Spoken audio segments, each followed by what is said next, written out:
सभी जानते हैं कि व्यक्ति का मन बहुत चंचल होता है।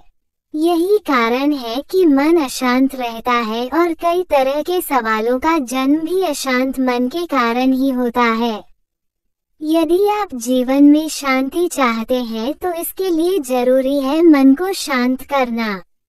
लेकिन मन को शांत कैसे किया जाए?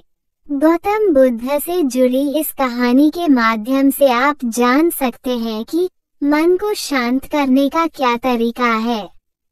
इसमें भगवान गौतम बुद्ध द्वारा मन को शांत करने के आयामों के बारे में बताया गया है। जानते हैं इस कहानी के बारे में, जिससे आपका जीवन बदल जाएगा। मन को शांत करने की कहानी। एक बार एक लड़का गौतम बुद्ध के पास जाकर कहता है, मेरे जीवन में बहुत अशांति है, कृपा करके आप मेरा मार्गदर्शन कीजिए जिससे कि मैं इस अशांति से छुटकारा पा सकूं। गौतम बुद्ध लड़के से जीवन की अशांति का कारण पूछते हैं। लड़का उत्तर देता है, अत्यधिक विचारों के कारण मेरे भीतर बहुत सारे विचार आते हैं जिससे मेरा मन अशांत रहता है। बुद्ध मुस्कुराते हुए कहते हैं, ऊपर आकाश की ओर देखो और बताओ कि तुम्हें सूर्य दिख रहा है। लड़का ऊपर देखता है और कहता है, धूप दिख रहा है। बुद्ध उससे पूछते हैं कि अगर तुम लगातार धूप में खड़े रहोगे तब क्या होगा?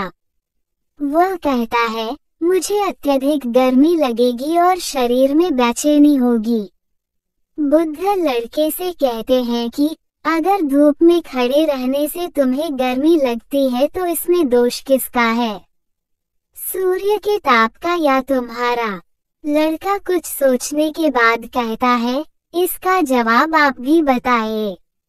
बुद्ध कहते हैं, सूर्य का काम है ताप देना और ताप का काम है गर्मी लगना।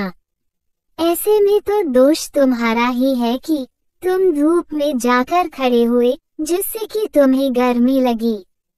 तुम्हें अगर शीतलता चाहिए तो तुम्हें छांव में रहना होगा। ठीक इसी तरह चंचल मन का भी स्वभाव होता है विचारों और भावनाओं को जागृत करना। विचार क्षण भर के लिए होते हैं, लेकिन विचार से पैदा हुई भावनाएं देर तक टिकी रहती है। लेकिन ये तुम्हें निर्णय लेना है कि तुम्हें विचार और भावनाओं के साथ चलना है या अलग दिशा बनानी है। कैसे करें मन को शांत? बुद्ध कहते हैं, मन को शांत करने के लिए तन के आयाम पर काम करना सबसे आसान तरीका है। शरीर के स्तर पर हमारी कर्मेंद्रियां और ज्ञानेंद्रियां है। कर्मेंद्रियां कर्म और ज्ञानेंद्रियां ज्ञान से जुड़ी होती है। इससे हम अपनी संवेदनशीलता को बढ़ा सकते हैं, यानी हम जो भी काम करें उसे आनंद के साथ करें।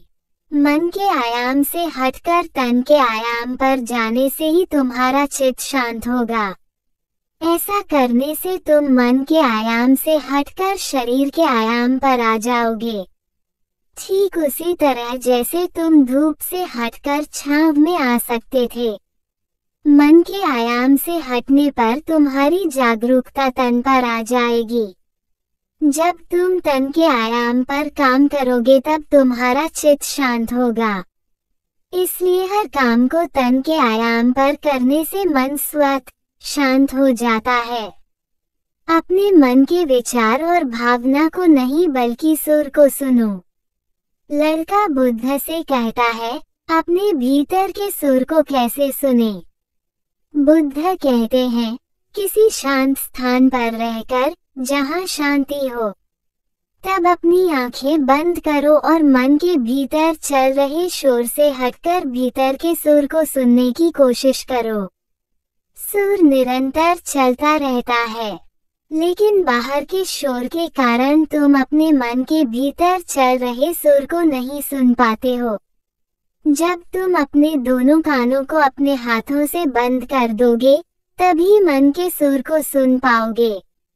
इस तरह तुम मन की अशांति से दूर हो जाओगे और तुम्हारा मन शांत हो जाएगा।